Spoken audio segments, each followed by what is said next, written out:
Hello and welcome to 13 Now. I am Elaine Houston. We have lots of news to get to, but as we always do, we want to start with the weather. And Chief Meteorologist Paul Cayano, I can't imagine that you're going to say anything negative about this beautiful day out there. I can't imagine. Well, you know me, Elaine. I'm always trying to put a positive spin on it. So it's already positive. So that makes it easier, right? Yeah. I was just outside. I had to go pick up some lunch for Mark Mulholland, because I'm his gopher. So I got to go get his Really? stuff. Yeah, well, on certain days. He's good about it, though. Sometimes we go together, but he was busy today. Okay. So it was beautiful outside. I mean, it was a little cool this morning, but you could tell because the sun was coming out that it was going to be a different kind of day than what we had earlier in the week when we were socked in with the clouds and that breeze that sometimes plagues us in the month of April. It makes it feel like March. But today, a little bit more of a spring-like feel outside. And you'll see here on the CDPHP first warning cam, whoops, we're going to have to go to max 2. But I'll do that. I can take care of it. You can put it up, and I'll change that for us while I'm talking about it. It's just a beautiful blue sky, and temperatures are pushing through the 50s and up toward the 60-degree mark, something we haven't done for a little while. So again, it's probably going to top out in the lower and in some cases mid 60s. Do we have that camera now, Elaine? I think we have the right one. If you just punch it back up, you'll see. Nah, oh boy. Okay, so that's doesn't look like we have it. Why wouldn't we have it? Oh, I see. Hold on. I got it. All right, there we go. Now we should have it. Yes, beautiful. Blue sky, 59 over East Greenbush, downtown Albany, looking good, bathed in sun finally again. Everyone's climbing through the 50s and towards 60. It's dry, of course, on the first warning live Doppler. That storm that has been giving us that cool, unseasonable weather has now lifted out. So that's why we have the return to sunshine, which will last through the afternoon. We're already 10, 15 degrees higher than this time yesterday. So we're on our way up again, back to milder than usual temperatures. And this time of year, we typically get into the lower 60s. So I think we'll be in that ballpark in the next few hours, maybe even some mid 60s. But you can see more sunshine in store for us for Friday. We'll push toward 80 on Friday afternoon before the next system heads our way for the weekend. And right now it looks like Saturday will be better than Sunday. 64 today with some clouds mixing in, back to 44 tonight.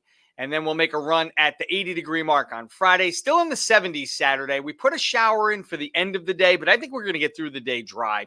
Best chance of rain overnight and into Sunday morning. So we have a 70% chance of rain on Sunday. So you see how much better of a chance there is for the second half of the weekend to be at least somewhat wet and down to 61. And it's 50s again as we go through this roller coaster ride for the early part of next week. So, Elaine, we'll get out and enjoy the next couple of days. Even Saturday looks okay before that next system moves in.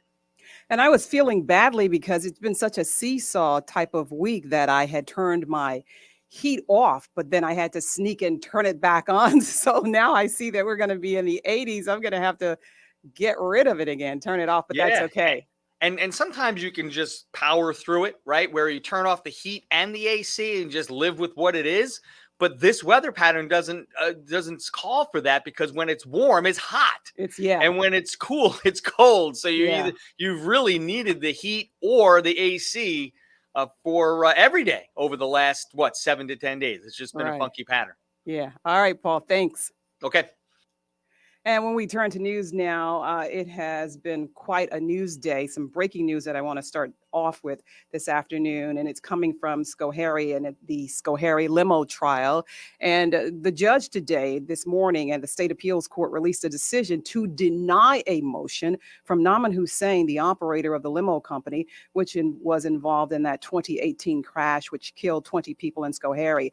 The state Supreme Court Appellate Division 3rd Department sided with the judge, Peter Lynch, who surprised everyone when he threw out that plea deal that was agreed to by an earlier judge, and he ordered the criminally negligent homicide and manslaughter trial to get going. Today's decision comes after attorneys argued their sides before the appellate division. That was back on February 2nd over Lynch's decision to toss out that previously negotiated plea agreement. So that trial then will get started on May 1st.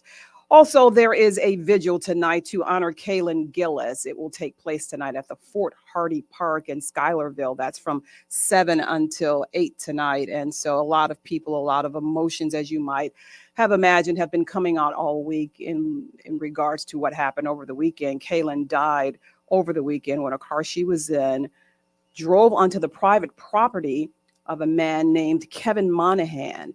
The 65-year-old has been charged with second-degree murder. Yesterday, bail was denied for Monahan, and police say he fired 2 shots from a shotgun from his porch, and one of those shots killed Kaylin.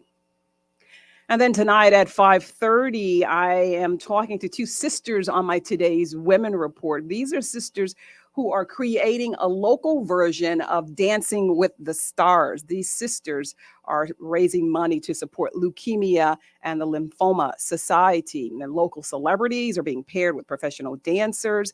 The story is airing tonight at 5:30, and one of the sisters has a very personal connection to this event because she herself had cancer. And Chris Honorato is one of those dancers. So tonight we get an opportunity to watch Chris as he dances a little bit. So that's a treat for everyone. That's tonight at 5:30. Thanks so much for joining us. I really appreciate talking to you. And I will see you tonight at 5.